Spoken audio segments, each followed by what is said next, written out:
Hi, I'm Boris Blade. I'm the host of Strange But Harmless. Have I told you lately that I'm a very strange person? Hi, I'm Boris. I'm starting a cult. Do you want to join? Now, before you call the law on me, just hear me out. Sometimes I like to do social experiments. This started years ago when one day at work, I got it in my head to do an impromptu survey of sorts. I was bored and it was a slow day, so I asked everyone I ran into, if you could be any animal in the world, what kind of animal would you be? After the first few people answered, I realized I was getting more insight into the person by listening to how they answered rather than the answer itself. Did they already have an answer ready? Did they have to ponder on it first? Did they go with the obvious, dog or cat?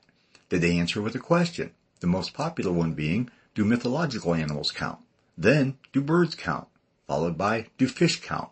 Then the least popular, do insects or worms count? Now you may wonder about the insect thing, but if you've never heard the old saying, I'd love to be a fly on the wall for that conversation, brings the question into perspective now, doesn't it? By the way, the answers were no, yes, yes, and yes. There were those who would just make a face and give me a rude comment, stop wasting my time, was real popular. Some people just shook their heads and walked away, and that said a lot about them also. So let me break this down real quick.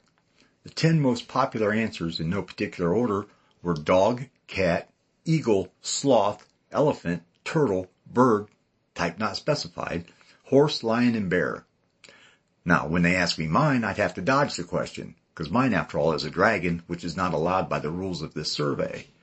The reasons varied greatly, and I won't get into them. I could write a college thesis on this question alone. Only a few people said insects. One said fly, another said cockroach, for the obvious reasons. Of the 10 I listed, dog, lion, and bird were the 3 most popular. One guy said muskox. He didn't even have to think about it. And when I raised an eyebrow, he told me, look 'em up. They're a fascinating animal. I did, and they are. Now, I'm not a sexist, but it was interesting that most of the women said bird, and not even specifying what type. Butterfly was popular amongst the fairer sex, and there were a couple of ladybugs, too. Of actual animals, lions, tigers, and bears, oh my, took the top 3 for the ladies.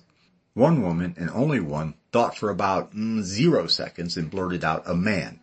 I was impressed. I didn't even have to ask her why. She went right into a soliloquy about the benefits of being a man. After about 5 minutes, I politely excused myself, walked away thinking, penis envy much? I once asked, if you could be any color in the world, what color would you be? And I asked once, what car would you be? And then there was, what tree would you be? Anything that came to mind on a boring day at work would work. So here's where the whole thing started. One day at work, I started conversations with most people I ran into this way. Hi, I'm Boris. I'm starting a cult. Do you want to join? Now keep in mind, at this time I'd worked here for about 10 years. These people knew a different me than others did. There are 2 work Boris. The one when I'm in the office that I share with the others. Then there's the one I am when I'm out on the dock inspecting. Why 2, you might ask? All right, all jokes aside for a minute. For most of the 18 years that I've worked here, the office has been a hostile work environment, and some residual hostilities remain and has recently flared back up. An example, years ago, one of the guys bought lunch for everyone in the office, even the girls who work in the office but are not part of our department. I didn't get asked to share. At least not until everyone had had their seconds and they were looking for something to do with the leftovers. One of my supposed friends looked at the guy and quietly asked, did you ask Bud? He turned and said to me, you can have this if you want. Of course I smiled and refused, stating that I was on a diet and I'd already eaten a salad for lunch. Does that qualify as a hostile work environment? Anyway, the other me, the fun me, the footloose and fancy-free me, the me that sings songs while I'm working on the dock, the me that asks people stupid questions like, hi, I'm Boris. I'm starting a cult. Do you want to join? And if they said yes right off the bat, I told them they were top tier. That's the blind faith followers. And if they hesitated to think about it, I told them that they took too long and would be drones. They'd be recruiters, enforcers, or helpers, depending on their personality and physical attributes. Now, if they answered with a question, any question, I said, sorry, you don't qualify. If at this point they insisted they wanted in, I would say, okay, but you're on the bottom tier. Now, those are the people it's not worth Boris' notice at all. Now, these ratings, of course, were at the discretion of Boris. Most of my close buddies at this point would play along and ask questions. By the end of the day, I had been asked so many questions about the inner workings of my cult that later that night I came up with the chart that you see. Just for shits and giggles, mind you, because this is, after all, just a big joke. And I copied it on a flash drive and printed copies out the next morning at work. Most of the people got a kick out of it. Some gave me strange looks as if putting it on paper made it real. I told people that for the first week they had to bow before the setting sun and repeat the quote at the bottom of the chart for an hour. Then, once they committed it to memory, repeat it constantly to themselves throughout the day. This one lasted over a week. It took off as if it had legs of its own. It was fun. Have I told you lately I'm a very strange person? Now, I've told people for years that I want to start a church. Don't jump to conclusions. I really mean a church, one where all people raised in any faith or none at all are welcome to come and learn of God's joy. My wife thinks I'm joking. Everyone thinks I'm joking. I'm not. Look in my eyes. I'm being dead serious here. It would be a hippie church of sorts, one where people could just hang out, share songs, share God's gifts to them in testimony, ask questions, and help guide others to God's path. It would be a stoner-friendly church, too. No one would be judged. If you wanted to come and just sit and listen, that would be welcome. If you wanted to come in and rant at the unfairness of life and God, that would be welcome. Of course, expect to be counseled on the grace of God and how it's not His fault that your life sucks. This being done with love, respect, and kindness. It would be a safe place to come and share your insights with other like-minded people, other followers of Christ's ways and His teachings. I don't care for the term Christian. As I've stated before, it holds too many negative connotations for me in both my personal life and throughout history. Now, on special occasions, I might even say a few words, share my life experiences. Prayer. That would be the base of the church. Prayer and faith. Without faith, why pray? Prayer, faith, and need. These are, in my opinion, what moves God to answer our prayers. These are the foundation any church should strive for, in my humble opinion. May the entity of your choice bless you. I hope you'll choose God, as I have. Well, that shows you a little more of why I'm considered strange. This may also shed some light on it. Woke up and smelled the coffee. I was in a woke group on Facebook once, and someone asked what one of my posts had to do with being woke. Well, I didn't explain it to him, but I will you. In the beginning, woke was about social injustices, mostly racial, but sexual and a long list of others. Today, I believe it's gone so much farther. I believe woke is the first step towards becoming aware. Once you're woke, you see more clearly how the issues of society not only exist, but how they can affect people's daily lives. Only then can you understand what and how things need to change.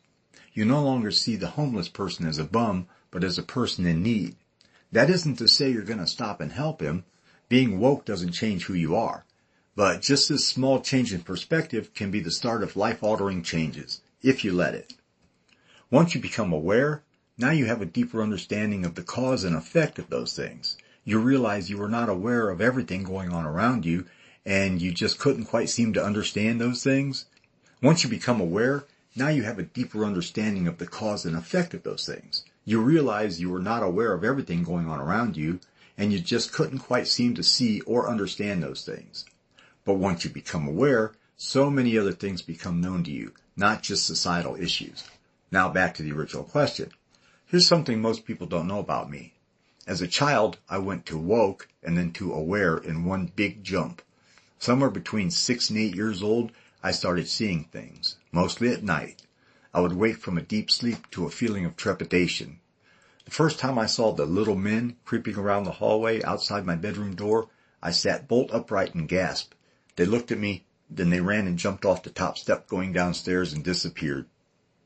I was frightened, but instinctively knew not to say anything to my parents. You see, I was raised by a fanatical Christian. According to my dad, such things as this were of the devil. For several nights the little men appeared. They seemed aware of my knowledge of them. They seemed to be trying to sneak past my door. Each night, if I moved, even slightly, they would jump away. The last night I saw them, I made sure as I waited that I was facing that direction. I kept my eyes squinted to just a slit, just enough to see. That night, as they snuck past my door, the first one stopped and took a good look at me. Then he gestured to the others, and they all walked into our bathroom, which was directly across the hall from my door, and I never saw them again. That made me aware that other things were going on around me. To better describe them, Check out an old movie called Time Bandits. The little adventurers looked a lot like them, but they couldn't have inspired my visions because my visions were in the 60s and the movie didn't come out until the 80s. That started a long life of knowing things. Just ask, I'll gladly help you understand.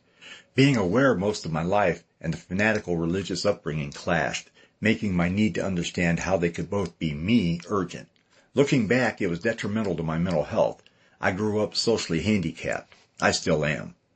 People seem to like me at first, but once they get to know me and see my odd ways of behaving, they'll most times back away from the relationship.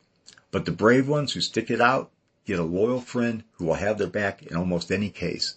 Not all. I wouldn't take a murder rap for anyone, not even my mother when she was alive. Again, back to the original question. Once your life experiences help to woke you up, then what? You'll start to notice yourself focusing more on the details of life around you. A guy sitting on the bench now becomes an older man in blue coveralls sitting, eating a sandwich while trying to balance a book on his knee, so he can read it. Plus, you won't even be aware of the change, it just becomes a part of you. Oh, eventually, you'll realize it. You might be sitting watching the world go by. Then suddenly you'll realize that you're just sitting watching the world go by, but are also experiencing so much more than you used to. More sounds, more smells, things that were always there, but you either never noticed or acknowledged them before. Once that happens, most people start their journey towards true awareness, whether they realize it or not. With that comes even more details of your surroundings. That guy now becomes an older, retirement-age gentleman wearing grease-stained coveralls just like the ones your dad wore when he went to work when you were 10 years old. He's eating a peanut butter and jelly sandwich, which is leaking out the back and staining his pants even more. The book on his lap is a hardcover Bible, and he's doing his best to balance it so it won't fall in the dirt. A bird in the tree above his head looks as if it's going to try to grab his food out of his hand, all the while not noticing the orange tabby stalking him from under the tree. Plus you notice, out of the corner of your eye, the lady on the bike approaching too close to you. You move just in time to avoid being hit. Little things like that. But you also notice things about the people you've surrounded yourself with. You notice a friend who sometimes wears a crooked smile when they tell you, "Come on in," at the door. How most of your friends don't really listen to your stories or ideas, but will smile and laugh or say pseudo words of encouragement. You notice a lot of them have shit-eating grins on while you're telling of your exploits from the past, obviously doubting the validity of your tales. Yeah, little things like that. You have to learn to rein your emotions in a bit, at least until you figure out some things. A big one is, just because someone doesn't jump for joy every time you come over doesn't mean you're not welcome. Everyone has bad days after all. Another one, just because they fake laugh doesn't mean the joke or story wasn't funny. Maybe they heard it before. Just because your friends don't really believe all your stories doesn't make them any less true. And just because they can't comprehend the meaning behind your stories and only focus on the surface doesn't mean they're mocking you. You learn that a lot of the slights you used to get angry about weren't really slights at all, but were explainable if you took the time to think about them. Or better yet, put on your big girl panties, if you're a female or maybe a cross-dressing male, whatever, and ask them about it. If someone was slighting you, then once you know the reason, maybe you don't need them in your life at all after it's all said and done. This was especially difficult for me. You see, I'm also an empath, a very strong one. People don't understand what that entails. I can't read minds. I can read feelings. Well, not read them as much as feel them. I don't feel what others feel. I feel the raw emotion behind it. With no context to attribute it to, it can be quite unnerving. A good example, when arguing with a loved one. It's hard because while they're spewing shit at you, you can feel the frustration, or worse, the anger, or even worse, the hate coming off them. It's hard, really hard, when you feel that slight bit of hate coming from the one you love. You have to remember they don't hate you as much as what you did to piss them off. The worst part is, during an argument, their emotions change as fast as the weather in Ohio, so you don't have time to interpret or process them. They just roll over you in waves. Well, I'm Boris Blade, and as always, I'm strange but harmless.